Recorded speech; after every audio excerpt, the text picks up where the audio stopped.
Welcome back to the channel. Don't forget to like, share, and subscribe my channel. Today we are explore how to create a business brand mood using film grain in Photoshop.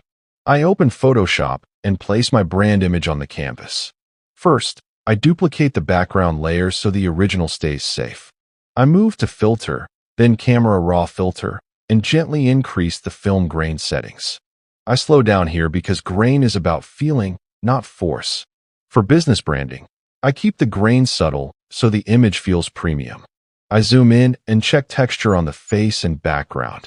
I adjust size and roughness until the grain feels cinematic, not noisy. I pause for a second and zoom out to judge balance. Then I slightly adjust contrast so the grain blends naturally. I add business